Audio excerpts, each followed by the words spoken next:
पद्मशाली युवक संघटना सामुदायिक विवाह सोहळा कार्यालयाचे उद्घाटन संपन्न।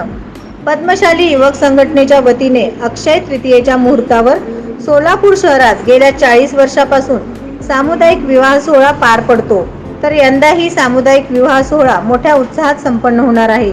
या निमित्त सामुदायिक विवाह सोहळा कार्यालयाचे उद्घाटन शुक्रवारी सकाळी सिद्धेश्वर पेठ येथील मार्कंडेय मंदिर या ठिकाणी अखिल भारतीय पद्मशाली युवजन संगमचे अध्यक्ष प्रथमेश महेश कोठे यांच्या शुभ हस्ते करण्यात आले।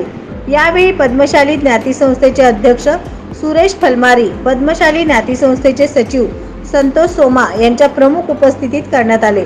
सोलापूर शहरात गेल्या 40 वर्षापासून पद्मशाली युवक संघटनेच्या वतीने सामुदायिक सोहळा संपन्न होतो। यंदा सामुदायिक सोहळ्यामध्ये सर्व समाज बांधव सामील होऊन विवाह सोहळ्यास नाव नोंदणी करावी असे आवाहन पद्मशाली ज्ञाती संस्थेचे अध्यक्ष सुरेश फलमारी, अखिल भारतीय पद्मशाली युवजन संगमचे अध्यक्ष प्रथमेश कोठे यांनी केले।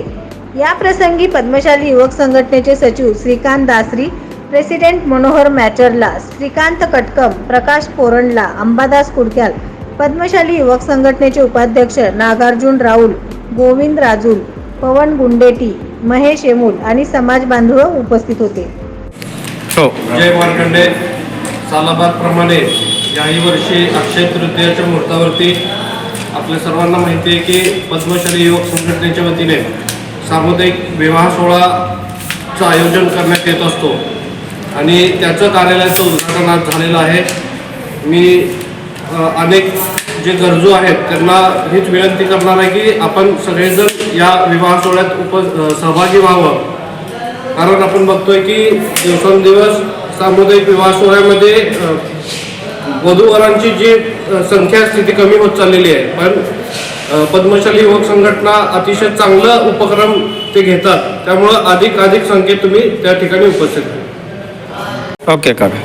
पद्मशाली युवक संघटनेच्या वतीने गेली 40 वर्ष झाली आपण सामुदायिक विवाह सोहळा सोलापुरात पहिल्यांदा पद्मशाली युवक संघटनेच्या मार्फत करण्यात येत होतं, परंतु दिवसेंदिवस आता कोटेसाहेब म्हणाल्यासारखं सामुदायिक विवाहामध्ये लोक येण्याचं कमी झालेले आहे, कारण आता बरेचसे लोक श्रीमंत झाल्यासारखं वागू लागले। तेव्हा पद्मशाली हा समाज जवळजवळ 80% गरीब समाज असून त्यांच्याकडे दोन युवक संघटनेने परिवर्तन करावं।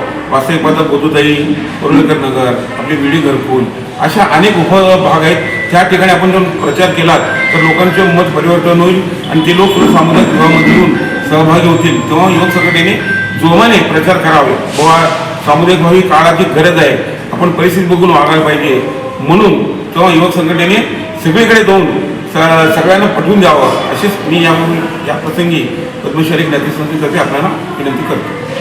नवनवीन बातम्या पाहण्यासाठी SB न्यूज चॅनलला लाईक करा, शेअर करा, सबस्क्राईब करा।